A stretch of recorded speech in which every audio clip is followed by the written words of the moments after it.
messieurs, bonsoir. Bienvenue à ce journal. Les points qui dominent l'actualité des membres du secteur des affaires de la zone métropolitaine de Port-au-Prince préoccupés par la descente vertigineuse de la gourde par rapport au dollar américain.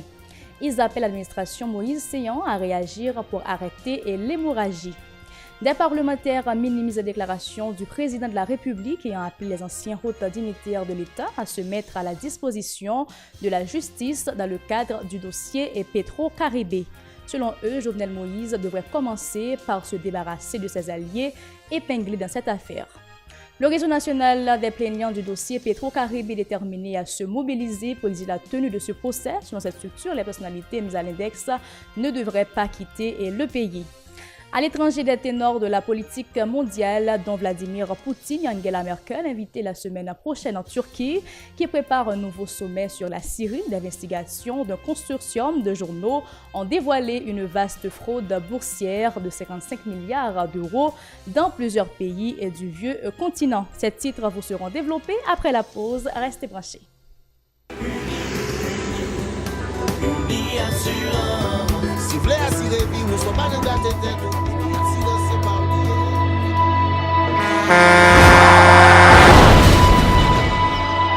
En général, moun pa reme pran assurance. Yo considéré que son l'argent rejeté. Et pourtant, l'argent assurance te doué dans budget ou à côté l'argent caille avec l'argent mangé. Li là pour les deux traverser un mauvais pas. Gardez tout à côté ou. Ouais comment gros problème qu'on entre sur monde sans attendre. Mandez Dieu pardon, ça qu'arrive au tout. Une assurance dit ou précaution pas capon. Les mal arrivés, les faux amis flair saison a fait comme si on pas de jambe connaît ou. Une assurance après rétaver au pour le dire continuer vivre la vie ou quitter ce course là nan men ou. Uni Assurance. Vivez en toute assurance. Merci de rester branchés. Un plaisir de vous accueillir au développement de ce journal. Il faut dire que des cambistes et d'autres citoyens de la zone métropolitaine de Port-au-Prince ont exprimé vendredi leurs inquiétudes par rapport à la descente vertigineuse de la gourde par rapport au dollar américain. Actuellement, un dollar américain s'échange contre 72 gourdes dans les banques commerciales, ce qui a rendu plus précaires les conditions de vie de la population.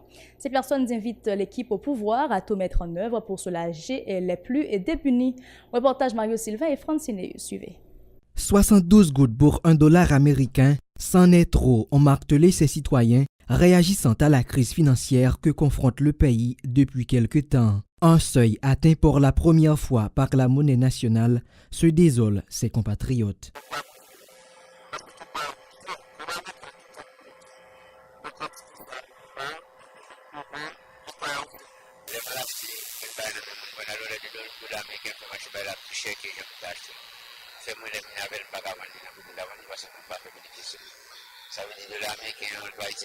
Ces Port-au-Prinsiens n'ont pas ménagé les dirigeants du pays du fait d'avoir rapporté l'arrêté relatif au paiement de toutes les transactions financières en gourde sur le territoire national. Ce profil bas est une nouvelle preuve du dilettantisme des autorités selon ces résidents.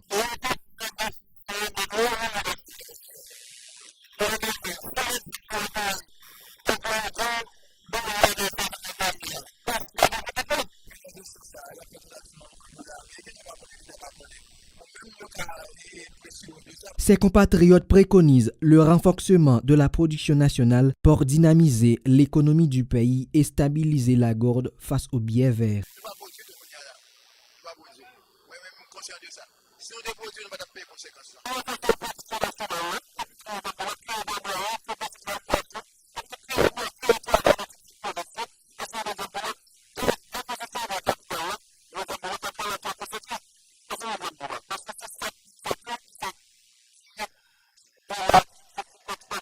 Ces habitants de la zone métropolitaine de Port-au-Prince ont minimisé la décision jugée inefficace des responsables de la Banque centrale d'injecter des millions de dollars américains sur le marché national. Plusieurs économistes appellent à la responsabilité de l'administration Moïse Séan pour freiner l'hémorragie qui s'est emparée de la gourde nationale. À leur avis, l'inflation qui a notamment provoqué la cherté de la vie appauvrit de plus en plus les démunis du pays. Direction Parlement, le sénateur Dieupi Chérubin exhorte le président de la République à poser des actions concrètes dans le cadre du dossier Petro-Caribé. Selon le parlementaire, Jovenel Moïse devrait commencer par se débarrasser de ses proches épinglés dans les rapports sur la dilapidation des 3,8 milliards de dollars de ce fonds. Il appelle l'intervention de la Cour supérieure des comptes et du contentieux administratif, de l'unité de la lutte contre la corruption ULCC et de l'unité centrale des renseignements financiers UCREF pour faciliter le traitement de ce dossier. Dieupi Chérubin, au micro d'Edlène Viernal et David Mercius. Il y a des gens qui sont indexés dans le palais national ensemble avec lui. Ça veut dire que lui-même doit mettre à la disposition. Ça veut dire désengager dans le service de l'État pour que la justice la joigne libre. Et puis, non seulement désengager, je crois que le commissaire gouvernement ici remet mettre interdiction de départ.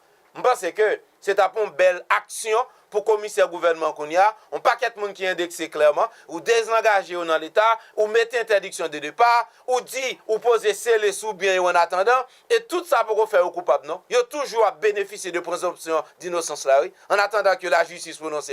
Mais, ou qu'on est yo, y a plein maintenant yo, yo te grand commis de l'État, ou mettez dans situation pour le peuple à commencer à avoir confiance, que vraiment on va le faire bagay sérieux. C'est seulement le besoin de poser des actions, et me dit, poser actions concrètes, et ceci, il pas gagné, on paquet de temps devant. Parce que, moi, attendez, un peu le monde dit, 17 octobre, c'est une, mais après 17 octobre, on parle 18 novembre. Ça veut dire gouvernement, institution l'État, le Parlement haïtien, la justice, yo gen devant yo avant 18 novembre pour montrer peuple là, sous saute dans la rue à la kounia, so chercher parce que so chercher n'a poté le baou sans pas besoin sauter dans la rue. C'est ça pour nous voir comme signal par la population. Avant nous arriver dans dernière semaine pour 18 novembre, non, gouvernement, parlement, toute autorité gen pour responsabilité pour yo assurer peuple haïtien et que pas justice pour le fait ou bien ap gen procès non mais gen processus là qui en cours et yo remarqué yo commencé travail sur lui. Le député de Marigot, Deus Deronet, a minimisé les déclarations du président de la République et a appelé les anciens grands commis de l'État indexés dans le dossier Petro-Caribé de se mettre à la disposition de la justice. Selon l'élu de la Convention Unité démocratique KID, cette réaction laisse planer des suspicions sur la volonté de Jovenel Moïse de faire la lumière sur le gaspillage de ce fonds. Écoutons.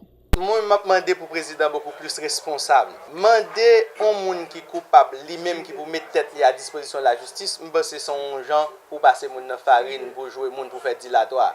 Quand le président aura toute la volonté de poursuivre ou de faire lumière sur le dossier Petro-Caribé, c'est lui-même qui va dire même moi je mettez pour la justice et même monde moi demander pour la justice commencer et contacter même monde pour la justice commencer tendre et la dit yo la bayon liste puisque la liste sera toujours non exhaustive. Il pas qu'à dire je dis c'est 10 moun c'est 20 moun mais au moins s'il gagne 20 concernés principaux puisque yo connu du peuple, ils sont connus de la présidence, ils sont connus du gouvernement, ils sont connus par le Parlement. Exemple, le président de l'Assemblée nationale te dit, mais quand il y a des gens qui sont dans le dossier, donc ils ont commencé à liste pour la justice arriver sur eux. Mais demander ces gens à bonne foi pour mettre à disposition de la justice, c'est là son parole de l'État. Le réseau national des plaignants du dossier Petro-Caribé annonce la poursuite de la mobilisation pour exiger la tenue de ce procès. Selon cette structure, les personnalités mises à l'index ne devraient pas quitter le pays.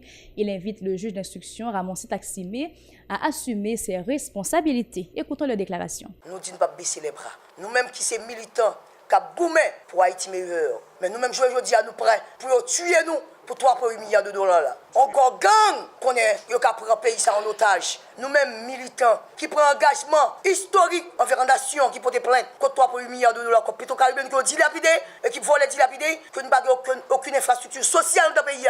Nous demandons arrêter tout le monde qui gagne nos cités dans l'argent Petro-Caribé. Commencez à saisir bien, commencez à mettre interdiction pour ne pas faire transaction parce que nous apprenons que grand pile là-dedans au KPC ou est capable de liquider bien.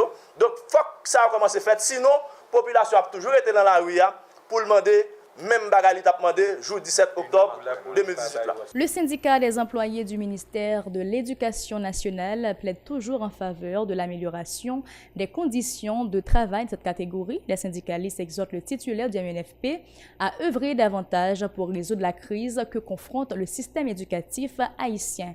Écoutons Jean-Mathieu Auguste, vice-président de cette structure, qui parle au micro de Nancy Constant et David Bercéus.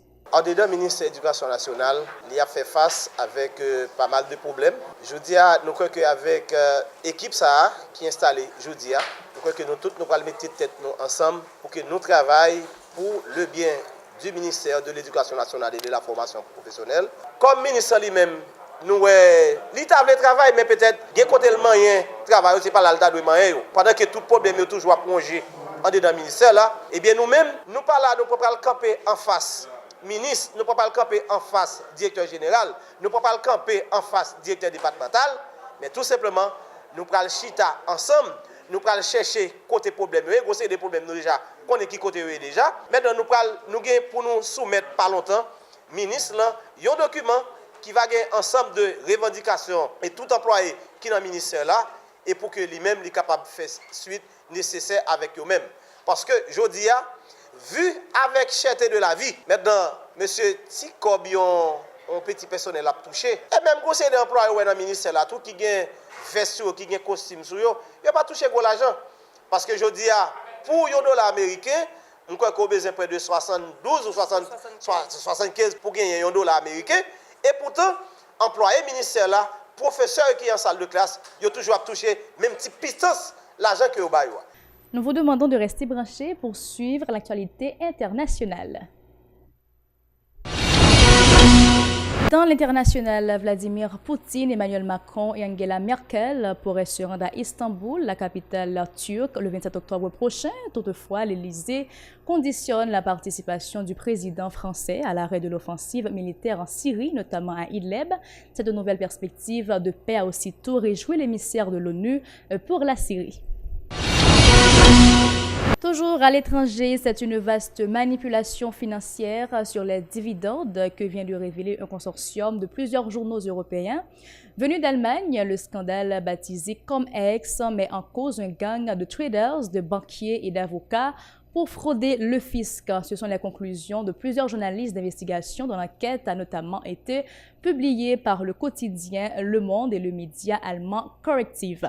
Ce scandale n'a rien à voir avec les affaires désormais classiques d'évasion fiscale au Panama ou à Singapour. Il s'agit d'ici une supercherie boursière menée dans une dizaine de pays européens qui a permis d'obtenir des remboursements d'impôts sur des impôts qui n'ont jamais payé. Rien qu'en France, le préjudice pour l'État frôlerait les 17 milliards d'euros. Le total du montant est estimé à 55 milliards d'euros selon les investigateurs. C'est ici que nous mettons fin à ce journal. Bon week-end à vous et restez branchés à la télévision Pacifique pour la suite de la programmation.